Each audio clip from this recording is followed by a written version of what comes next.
एक और कांग्रेस के नेता राहुल गांधी पहले ही मोदी सरनेम वालों को चोर कहने पर फंसे हुए हैं। इसी बीच कांग्रेस के राष्ट्रीय अध्यक्ष खड़गे ने प्रधानमंत्री मोदी को साफ कहा है। कांग्रेस अध्यक्ष मल्लिकार्जुन खड़गे ने प्रधानमंत्री नरेंद्र मोदी को जहरीला सांप कहा है। कर्नाटक के कलबुर्गी में एक चुनावी सभा को संबोधित करते हुए खड़गे ने कहा, पीएम मोदी जहरीले सांप की तरह है। आप सोच सकते हैं कि यह जहर है या नहीं, लेकिन यदि आप उसे चखेंगे तो आपकी मौत हो जाएगी।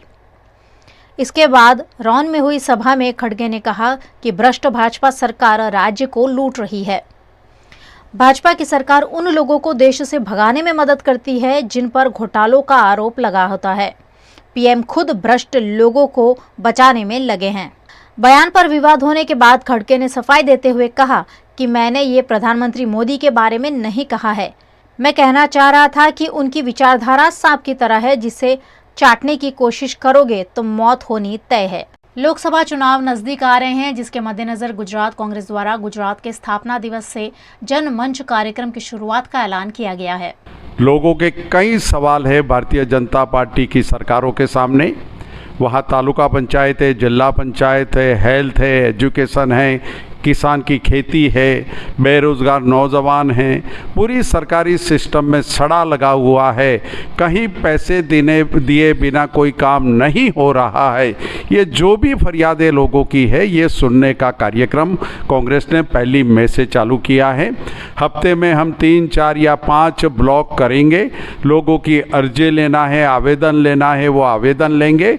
जहाँ जहाँ पर भी सरकारी सिस्टम में वो आवेदन को हमें भेजना है, शिकायत हमारे पास आई है, वो शिकायत भेजेंगे। शिकायत का हल नहीं होगा तो उसके पास हमारे स्थानिक संगठन होंगे, तो तालुका पंचायत जाएंगे, जिला पंचायत में जाएंगे, वहाँ नगर पालिकाओं में जाएंगे। गुजरात सरकार के अन्य विभागों से जुड़ी हुई बातें होगी तो गुजरात प्रदेश कांग्रेस समिति और हमारे विधायक दल के जो भी एमएलए वगैरह हैं, वो कंसल्ट मिनिस्टर या सेक्रेटरी से मिलेंगे। गुजरात में जब कांग्रेस की सरकार देश में थी और माननीय मुख्यमंत्री गुजरात के सीएम थे, तब भारत सरकार कांग्रेस की गुजरात को अन्याय कर रही है, भारत सरकार गुजरात को थप्पड़ मार रही है। ये सब मुद्दे हमने भी चॉकआउट किए हैं और नरेंद्र भाई मोदी देश के प्रधानमंत्री होते हुए गुजरात को आज कितना अन्याय कर रहे हैं, वो पूरा भी लेसन करेंगे और ज़रूरत पड़ी तो माननीय प्रधानमंत्री का वक्त मांग के भी, सर आप गुजरात के वहां पीएम बैठे और आपके द्वारा इतना अन्याय गुजरात को हो रहा है, वो बात भी करनी पड़ी तो करेंगे।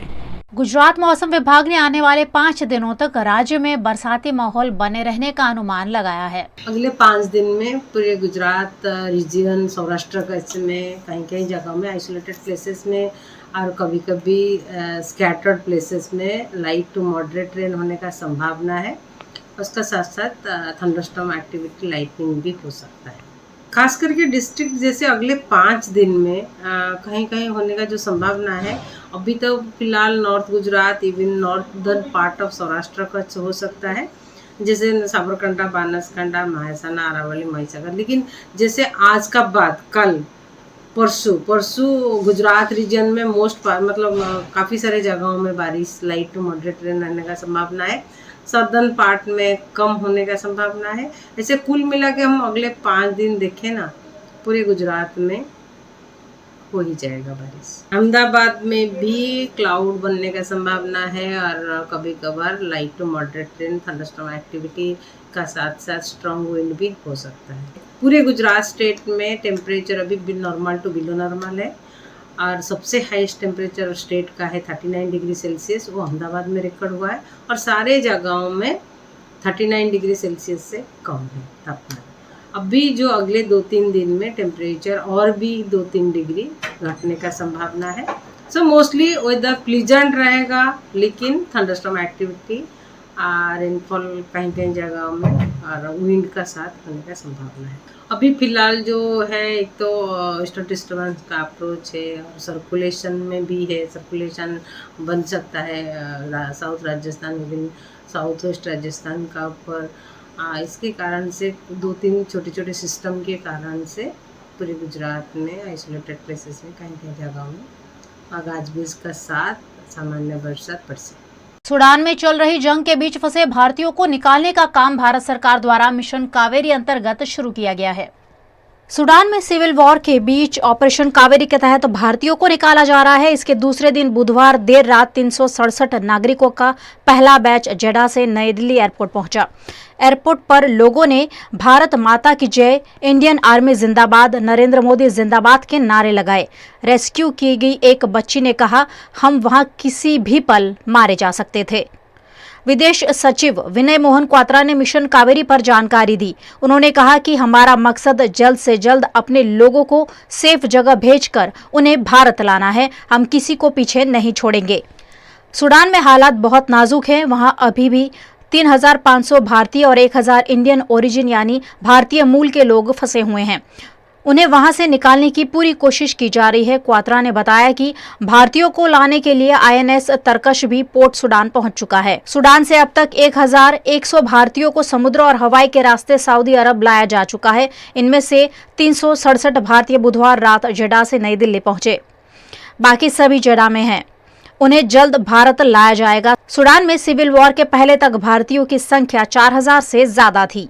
अभी जब से वॉर स्टार्ट हुई थी वहाँ पे एकदम से प्रॉब्लम सूडान आए एंड देन अब उन्होंने हमें यहाँ शिप भी भेज दिया है। इंडियन नेवी हमारा पूरा अच्छे से ख्याल रख रही है, हमारे बच्चों को अच्छे से टेक केयर कर रही है एंड लाइक खाना बड़ा अच्छा मिला है। अब लग रहा है कि हाँ सेफ हाथों में और घर इंडिया पहुँच जाएंगे। I'm Sophia. I'm from Tamil Nadu. I was residing in Khartoum too, and during the war situation, the situation was very bad. There was no electricity, water for 4-5 days, and now we are safe in the ship. And now we feel more safer. Even when we entered, they asked us what you want to eat. In last 10 days, no one was there to take care of us. So this felt make us feel more safe. And we hope safely we will reach India soon. Thank you for Indian Navy, Indian Embassy and Indian government. Gujarat के वडोदरा के विश्व प्रसिद्ध MS university के अस्थायी कर्मचारियों ने आज फिर एक बार उन्हें स्थायी करने की मांग के साथ विरोध प्रदर्शन किया। वडोदरा की MS यूनिवर्सिटी में हजारों की संख्या में कर्मचारी पिछले कई सालों से अस्थायी रूप से काम कर रहे हैं, जो सालों से उन्हें स्थायी करने की मांग कर रहे हैं, लेकिन प्रबंधन है कि उन्हें नियमित नहीं कर रहा है। इन अस्थायी कर्मचारियों ने MS यूनिवर्सिटी मुख्यालय के बाहर रामधून करते हुए फिर एक बार मामले का विरोध किया। पुराना मुद्दा एक ही मुद्दा है, हम हमारा हक मांग रहे हैं कि हमें कायम करो। 20-20, 25-25 साल से यहाँ बहुत लोग ऐसे हैं जिन्होंने 30 बरस नौकरी की या ऑन ड्यूटी एक्सपायर हो गए, ऐसे रिटायर हो गए। नेक कमेटी आने वाली थी तो अगस्त में हम फिर से बैठे थे, तब हमें बोला कि हमारी सब मांगनी ये लोग पूरी करेंगे, हक बोला कि देंगे, लेकिन कुछ नहीं हुआ। थोड़ा सा पगार उन्होंने बढ़ाया, हमने उनका मान रख के हम उठ रहे थे, लेकिन उसको खत्म हुए पहले अगस्त 22 में जो हड़ताल की 8 मंथ्स पूरे हो गए हैं। लेकिन हम पूछने चाहते हैं 31 मई को हमारा ऑर्डर पूरा हो रहा है, उसके बाद क्या और हमारे आगे रजूआत कितनी इन लोगों ने गांधीनगर की है। तो इन्होंने बोला हाथ ऊंचे कर दिए कि उन्हें नहीं पता, तो हम गांधीनगर गए। गांधीनगर से भी हमें फुटबॉल के जैसे बोल दिया है कि यहाँ से होगा जो होगा। अब हम कहाँ जाएं? यहाँ बोलो तो जवाब नहीं देते। हमने 14 डेज पहले नोटिस दिया है, सब जगह दिया है कि हम हमारी मांग रख रहे हैं, आप हमें करो। तो यहाँ से इन लोगों ने धमकी देनी शुरू कर दी है लोगों को, तो हमारे पूरे साथी नहीं जोड़ रहे हैं हमें। उनको धमकी दी है कि कोई यहाँ ज्वाइन करेगा तो उसको ये लोग निकाल देंगे। कर्मचारियों के साथ अन्याय हो रहा है। 20-20, 25-25 बरस से यहाँ कर्मचारी बैठे, उनके साथ इनकी गरिमा नहीं जा रही। ये हमारा अच्छा करेंगे तो हम और अच्छा अपना यहाँ पे काम देंगे, तो इनकी गरिमा बढ़ेगी या डाउन होगी बताइए। नैक में ये जो A+ मिला है पूरा का पूरा टेम्परेरी कर्मचारियों के चलते मिला है, ऐसे ही नहीं मिला है। आज हमें सिक्योरिटी ऐसे दिखता नहीं और हमें वहाँ हमारे प्रीमाइसेस में बैठने नहीं दिया। इतने सिक्योरिटी अचानक से आ गए और हमें बाहर कर दिया। हमें हमारा एक हक मांग रहे हैं, हमारा हक है जो संवैधानिक अधिकार है, उसके लिए लोग 1000 रोड़े लगा रहे हैं। कौन अनसंवैधानिक काम कर रहा है हमें नहीं पता। हम पूरा सीधे सीधे चल रहे हैं हमारे अधिकार के लिए बस।